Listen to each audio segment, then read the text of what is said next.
राधे कृष्ण राधे कृष्ण। श्री राधा जी का गंगा पर रोष, श्री कृष्ण जी के प्रति राधा का उपालम, श्री राधा के भय से गंगा का श्री कृष्ण जी के चरणों में छिप जाना, जल अभाव से पीड़ित देवताओं का गोलोक में जाना, ब्रह्मा जी की स्तुति से राधा जी का प्रसन्न होना तथा गंगा का प्रकट होना, देवताओं के प्रति श्री कृष्ण जी का आदेश तथा गंगा के विष्णु पत्नी होने का प्रसंग। नारद जी ने पूछा, सुरेश्वर, कली के 5000 वर्ष बीत जाने पर गंगा का कहाँ जाना होगा? महाभाग, यह प्रसंग मुझे बताने की कृपा कीजिए। भगवान नारायण ने कहा, नारद, सरस्वती के शाप से गंगा भारतवर्ष में आई। शाप की अवधि पूरी हो जाने पर वह पुनः भगवान श्रीहरि की आज्ञा से वैकुंठ में चली जाएंगी। ऐसे ही सरस्वती भारतवर्ष को छोड़कर श्रीहरि के धाम में पधारेंगी। शाप समाप्त हो जाने पर लक्ष्मी जी का भी भगवान के पास पधारना होगा। नारद, ये ही गंगा, सरस्वती और लक्ष्मी भगवान श्रीहरि की प्रेयसी पत्नियां हैं। ब्राह्मण, तुलसी सहित 4 पत्नियां वेदों में प्रसिद्ध हैं। नारद जी ने पूछा, भगवान श्रीहरि के चरण कमलों से प्रकट हुई गंगा देवी किस प्रकार परब्रह्म के कमंडलों में रही तथा शंकर की प्रिया होने का शुभ अवसर उन्हें कैसे मिला? मुनिवर, गंगा भगवान नारायण की प्रेयसी भी हो चुकी हैं। अहो, किस प्रकार ये सही बातें संगठित हुई? आप यह रहस्य मुझे बताने की कृपा कीजिए। भगवान नारायण ने कहा, नारद, पूर्व काल में जलमयी गंगा गोलोक में विराजमान थी। राधा और श्री कृष्ण के अंग से प्रकट हुई यह गंगा उनका अंश तथा उन्हीं का स्वरूप है। दर्भ की अधिष्ठात्री देवी के रूप में अत्यंत सुंदर रूप धारण करके भूमंडल पर पधारी। उस समय भूमंडल में उनके रूप लावण्य की कहीं तुलना नहीं थी। उनका शरीर नूतन यौवन से संपन्न था। उनके सभी अंग रत्नमय अलंकारों से अलंकृत थे। शरद ऋतु के मध्याह्न काल में खिले हुए कमल की भांति उनका मुस्कान भरा हुआ मुख परम मनोहर था। उनकी आभा तपाए हुए सुवर्ण के समान थी। तेज में वह शरद काल के चंद्रमा को भी परास्त कर रही थी। मनोहर सभी मनोहर उनकी कांति थी। उन्होंने शुद्ध सात्विक स्वरूप धारण कर रखा था। विशाल 2 नेत्र अनुपम शोभा बढ़ा रहे थे। अत्यंत कटाक्षपूर्ण दृष्टि से वे देख रही थी। सुंदर अलकावली शोभा बढ़ा रही थी। उसमें उन्होंने मालती के पुष्पों का मनोहर हार लगा रखा था। ललाट पर चंदन बिंदुओं के साथ सिंदूर की सुंदर बिंदी थी।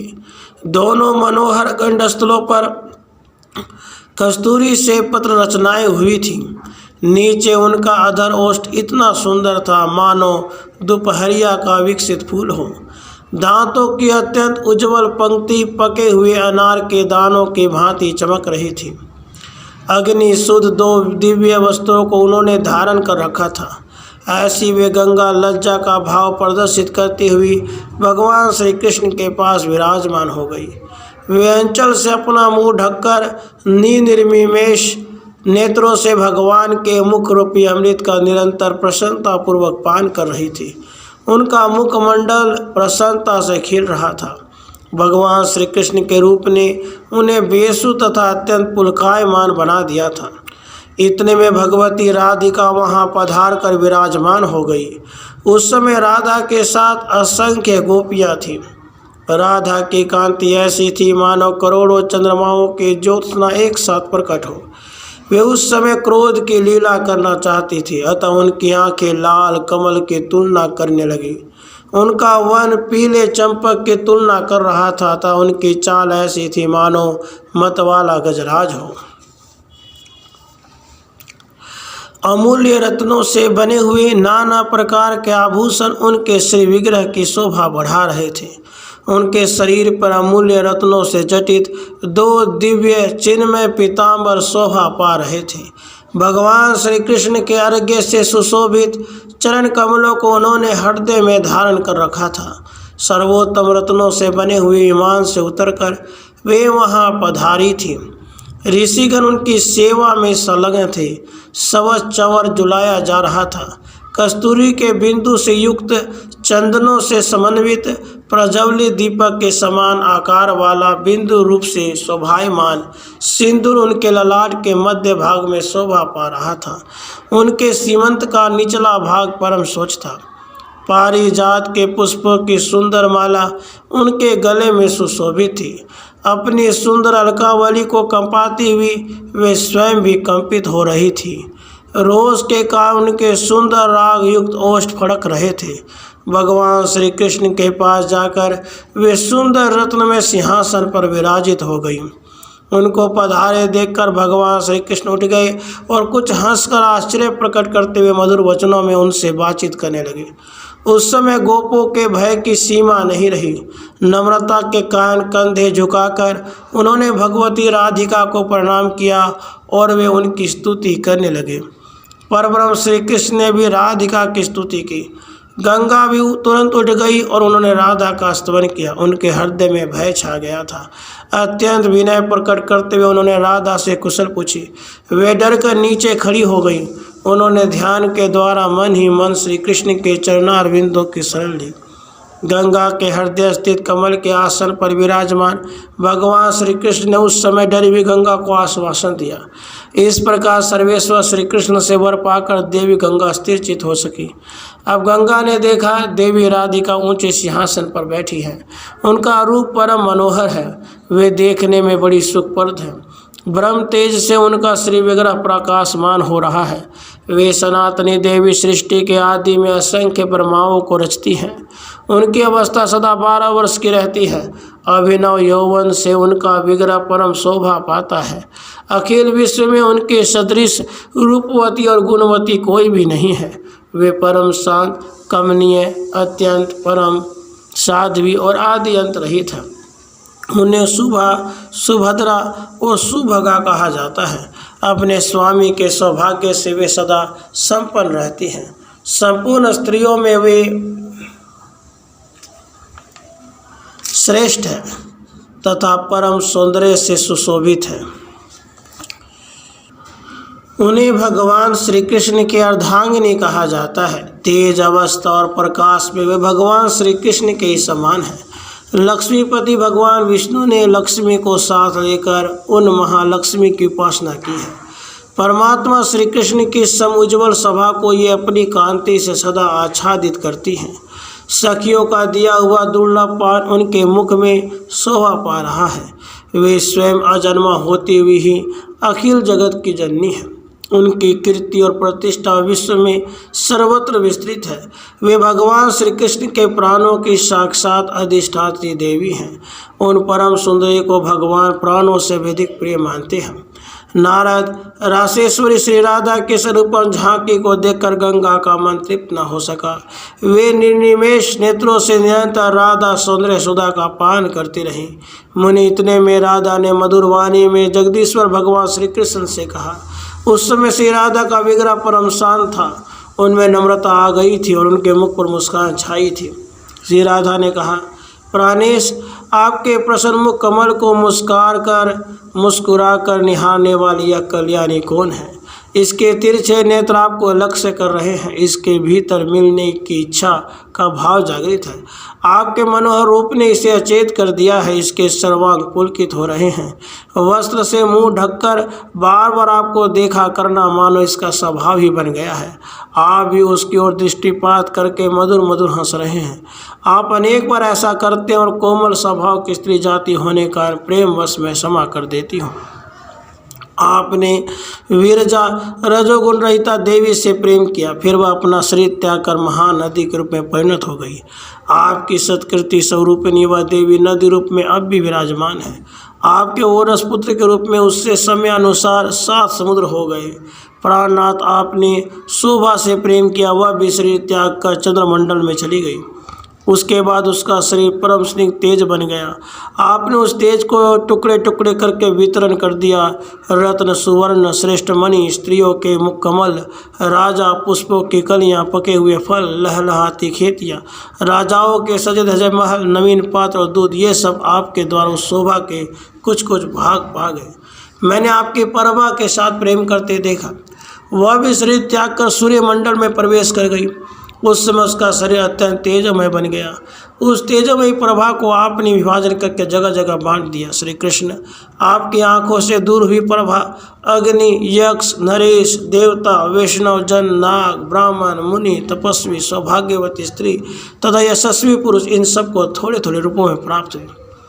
एक बार मैंने आपको शांति नामक गोपी के साथ रासमंडल में प्रेम करते देखा था, पर वह शांति भी अपने शरीर को छोड़कर आप में लीन हो गई। उस समय उसका शरीर उत्तम गुण के रूप में परिणत हो गया। उसके बाद आपने उसका विभाजित करके विश्व में बांट दिया, पर वो उसका कुछ अंश मुझ में, कुछ अंश निकुंज में और कुछ ब्राह्मण में प्राप्त हुआ। विभो, फिर आपने उसका कुछ भाग शुद्ध सतस्वरूपा लक्ष्मी को, कुछ अपने मंत्र के उपासकों को, कुछ वैष्णवों को, कुछ तपस्वियों को, कुछ धर्म को और कुछ धर्मात्मा पुरुषों को सौंप दिया। पूर्व समय की बात है, क्षमा के साथ आप मुझे प्रेम करते दृष्टिगोचर हुए थे। उस समय क्षमा अपना वह शरीर त्याग कर पृथ्वी पर चली गई। उसके बाद उसका शरीर उत्तम गुण के रूप में परिणत हो गया था। फिर उसके शरीर का आपने विभाजन किया और उसमें से कुछ कुछ अंश विष्णु को, वैष्णवों को, धार्मिक पुरुषों को, धर्म को, दुर्बलों को, तपस्वियों को, देवताओं को और पंडितों को दे दिया। पर वो इतनी सब बातें तो मैं सुना चुकी। आपके ऐसे ऐसे बहुत से गुण हैं। आप सदा ही उच्च सुंदरी देवियों से प्रेम किया करते हैं। इस प्रकार रक्त कमल के समान नेत्रों वाली राधा ने भगवान श्री कृष्ण से कहकर साध्वी गंगा से कुछ कहना चाहा। गंगा योग में परम प्रवीण थी। योग के प्रभाव से राधा का मनोभाव उन्हें ज्ञात हो गया। अतः बीच सभा में ही अंतर्धान होकर वे अपने जल में प्रविष्ट हो गई। तब सिद्ध योगिनी राधा ने योग द्वारा इस रहस्य को जानकर सर्वत्र विद्यमान उन जल स्वरूपिणी गंगा को अंजलि से उठाकर पीना आरंभ कर दिया। ऐसी स्थिति में राधा का अभिप्राय पूर्ण योग सीधा गंगा से छिपा न रह सका। अतः वे भगवान श्री कृष्ण के शरण में जाकर उनके चरण कमलों में लीन हो गई। तब राधा ने गोलोक, वैकुंठ लोक और ब्रह्मलोक आदि संपूर्ण स्थानों में गंगा खोजा, परंतु कहीं भी वह दिखाई नहीं दी। उस समय सर्वत्र जल का नितांत अभाव हो गया था। कीचड़ तक सूख गया था। जलचर जंतुओं के मृत शरीर से ब्रह्मांड का कोई भाग खाली नहीं रहा था। फिर तो ब्रह्मा, विष्णु, शंकर, अनंत, धर्म, इंद्र, चंद्रमा, सूर्य, मनुगण, मुनि समाज, देवता, सिद्ध और तपस्वी सभी गोलोक में आए। उसमें उनके कंठ, ओठ, तालु सूख गए थे। प्रकृति से परे सर्वेश भगवान श्री कृष्ण को सबने प्रणाम किया, क्योंकि श्री कृष्ण सबके परम पूज्य है। वर देना इन सर्वोत्तम प्रभु का स्वाभाविक गुण है। इन्हें वर का प्रवर्तक ही माना जाता है। ये परम प्रभु संपूर्ण गोप और गोपियों के समाज में प्रमुख हैं। इन्हें निरीह, निराकार, निर्लिप्त, निराश्रय, निर्गुण, निरुत्साह, निर्विकार और निरंजन कहा गया है।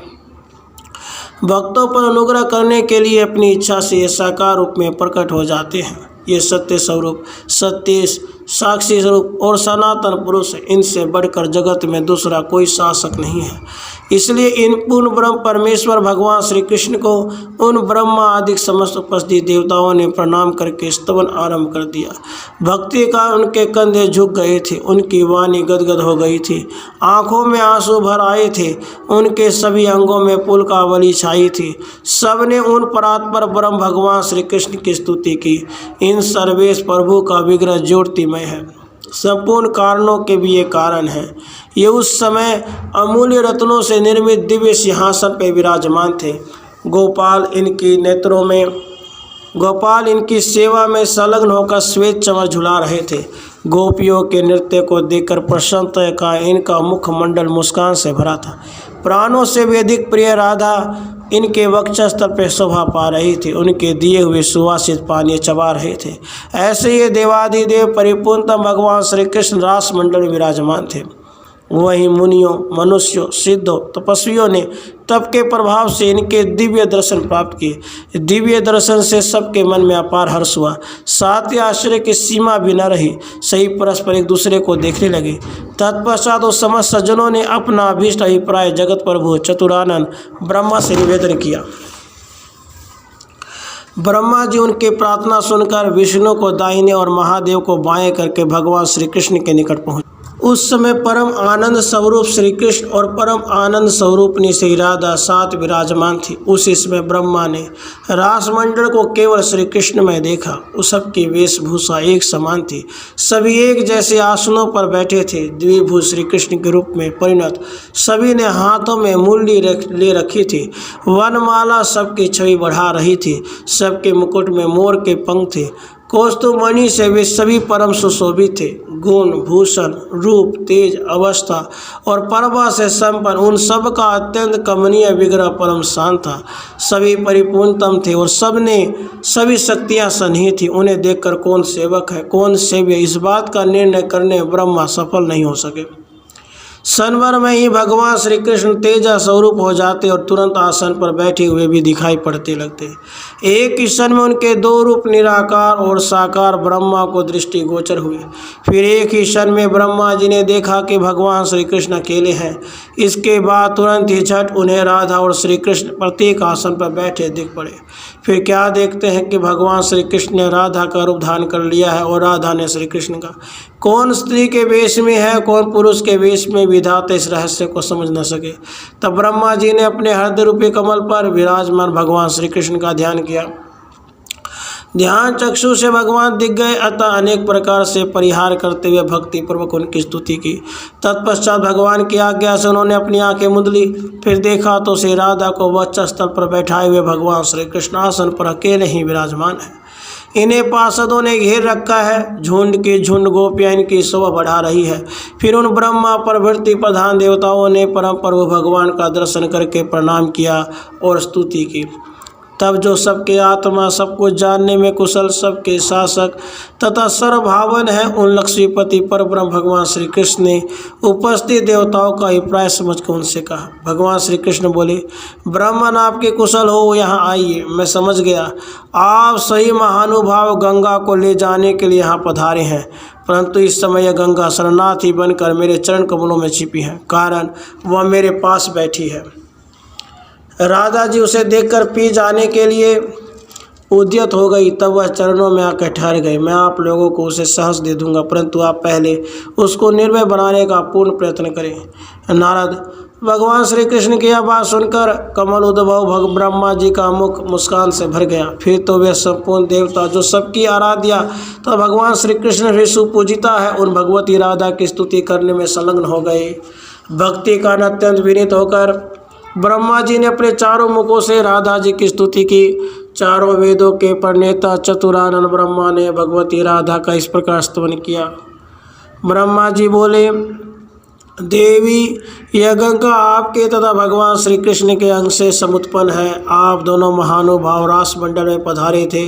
शंकर के संगीत ने आपको मुग्ध कर दिया था। उसी अवसर पर यह दर रूप में प्रकट हो गई। अतः आप श्री कृष्ण के अंग से समुत्पन्न होने के कारण यह आपकी प्रिय पुत्री के समान शोभा पाने वाली गंगा आपके मंत्रों का अभ्यास करके उपासना करे। इसके द्वारा आपकी आराधना होनी चाहिए। फलस्वरूप वैकुंठाधिपति चतुर्भुज भगवान श्री हरि इसके पति हो जाएंगे। साथ ही अपनी एक कला से यह भूमंडल पर ही पधारेगी और वहाँ भगवान के अंसार समुद्र को इसका पति बनने का अवसर प्राप्त होगा। माता, यह गंगा जैसे गोलोक में है वैसे इसे सर्वत्र रहना चाहिए। आप दिवेश्वरी इसकी माता है और यह सदा के लिए आपकी पुत्री है। नारद, ब्रह्मा की इस प्रार्थना को सुनकर भगवती राधा हंस पड़ी। उन्होंने ब्रह्मा की सही बातों को स्वीकार कर लिया। तब गंगा श्री कृष्ण के चरण के अंगूठे के नख अग्र से निकलकर वहीं विराजमान हो गई। सब लोगों ने उसका सम्मान किया। फिर जल स्वरूप गंगा से उसके अधिष्ठात्री देवी जल से निकलकर परम शांत विग्रह से शोभा पाने लगी। ब्रह्मा ने गंगा के उस जल को अपने कमलों में रख लिया। भगवान शंकर ने उस जल को अपने मस्तक पर स्थान दिया। तत्पश्चात कमलोद्भव ब्रह्मा ने गंगा को राधा मंत्र की दीक्षा दी। साथ ही राधा के स्तोत्र, कवच, पूजा, ध्यान की विधि बतलाई। ये सभी अनुष्ठान क्रम साम वेद कथित थे। गंगा ने इन नियमों के द्वारा राधा की पूजा करके वैकुंठ के लिए प्रस्थान किया। मुनि, लक्ष्मी, सरस्वती, गंगा, विश्वपायनी, तुलसी ये चारों देवियां भगवान नारायण की पत्नियां हैं। तत्पश्चात परमात्मा भगवान श्री कृष्ण ने हंसकर ब्रह्मा को दुर्बोध एवं अपरिमित सामयिक बातें बतलाई। भगवान श्री कृष्ण ने कहा, ब्राह्मण, तुम गंगा को स्वीकार करो। विष्णु महेश्वर विधाता, मैं समय की स्थिति का परिचय कराता हूँ, आपको ध्यान देकर सुनना चाहिए। तुम लोग तथा अन्य जो देवता, मुनिगण, मनु, सिद्ध और यशस्वी यहाँ आए हैं, इन्हीं को जीवित समझना चाहिए, क्योंकि गोलोक में काल के चक्र का प्रभाव नहीं पड़ता। इस समय कर्म समाप्त होने के कारण सारा विश्व जलानों में डूब गया है। विविध ब्रह्मांडों में रहने वाले जो ब्रह्मा आदि प्रधान देवता वे इस समय मुझ में विलीन हो गए हैं। ब्राह्मण, केवल वैकुंठ को छोड़कर और सब का सब जलमग्न है। तुम जाकर पुनः ब्रह्मलोक आदि की सृष्टि करो। अपने ब्रह्मांड की भी रचना करना आवश्यक है।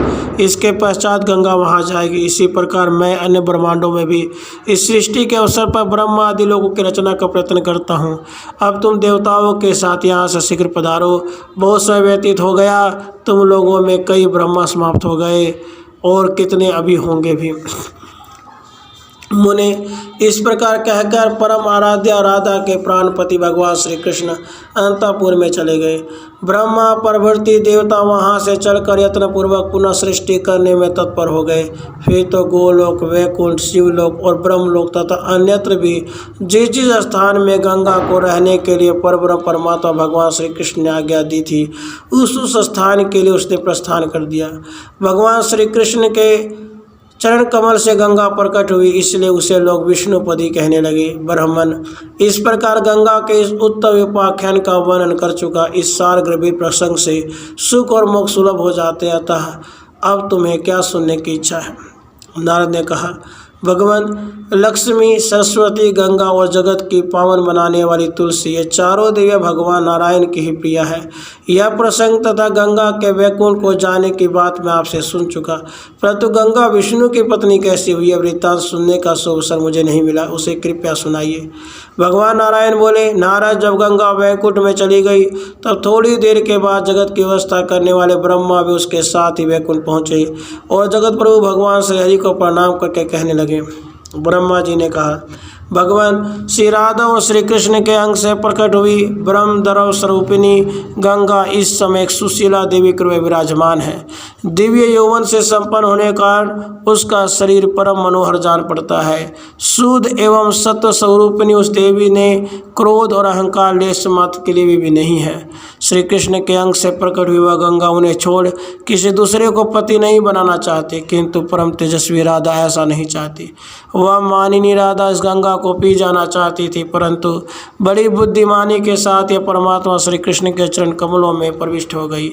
इसी से रक्षा हुई। उस समय सर्वत्र सूखे हुए ब्रह्मांड गोलोक को देखकर मैं गोलोक में गया। सर्वांतर्यामी भगवान श्री कृष्ण संपूर्ण वृत्तांत जानने के लिए वहाँ विराजमान थे। उन्होंने सबका अभिप्राय समझकर अपने चरण कमल के नखाग्र से इसे बाहर निकाल दिया। तब मैंने इसे राधा की पूजा के मंत्र याद कराए। इसके जल से ब्रह्मांड गोलक को पूर्ण कराया। उसके बाद राधा और श्री कृष्ण के चरणों में मस्तक झुकाकर इसे साथ लेकर यहाँ आया। पर वो आपसे मेरी प्रार्थना है कि सुरेश्वरी गंगा को अपनी पत्नी बना लीजिए। देवेश, आप पुरुषों में रत्न है, इस साध्वी देवी को स्त्रियों में रत्न माना जाता है। जिनमें सत असत का पूर्ण ज्ञान है, वे पंडित पुरुष भी इस प्रकृति का अपमान नहीं करते। सही पुरुष प्रकृति से उत्पन्न हुए हैं और स्त्रियां भी उसी की कलाएं हैं। केवल आप भगवान श्रीहरि ही उस प्रकृति से परे निर्गुण प्रभु हैं। परिपूर्ण तब श्री कृष्ण स्वयं दो भागों में विभक्त हुए। आधे से तो दो भुजाधारी श्री कृष्ण बने रहे और उनका आधा अंग आप चतुर्भुज श्रीहरि के रूप में प्रकट हो गया। इसी प्रकार भगवान श्री कृष्ण के वामांग से आयुर्भूत श्री राधा भी दो रूप में परिणत हुई। दाहिने अंग से तो वह स्वयं रहे, उनके वामांग से लक्ष्मी का प्रकट हुआ। अतएव यह गंगा आपको ही वर्ण करना चाहती है, क्योंकि आपके श्री विग्रह से ही यह प्रकट है। प्रकृति और पुरुष की भांति स्त्री पुरुष दोनों एक ही अंग है। मुने इस प्रकार कहकर महाभाग ब्रह्मा ने भगवान श्रीहरि के पास गंगा को बैठा दिया और वे वहाँ से चल दिए।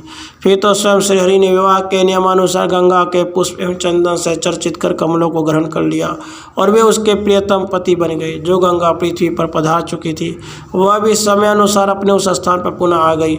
यो भगवान के चरण कमल से प्रकट होने के कारण इस गंगा को विष्णुपदी नाम से प्रसिद्धि हुई। गंगा के प्रति सरस्वती के मन में जो डाह था वह निरंतर बना रहा। गंगा सरस्वती से कुछ द्वेष नहीं रखती थी। अंत में उबकर विष्णुप्रिया गंगा ने सरस्वती को भारतवर्ष में जाने का शाप दे दिया था। मुने, इस प्रकार लक्ष्मीपति भगवान श्री हरि की गंगा सहित 3 पत्नियां हैं। बाद में तुलसी को भी प्रिय पत्नी बनने का सौभाग्य प्राप्त हो गया, इसलिए तुलसी सहित ये 4 प्रेयसी पत्नियां कही गई हैं। राधे कृष्ण, राधे कृष्ण।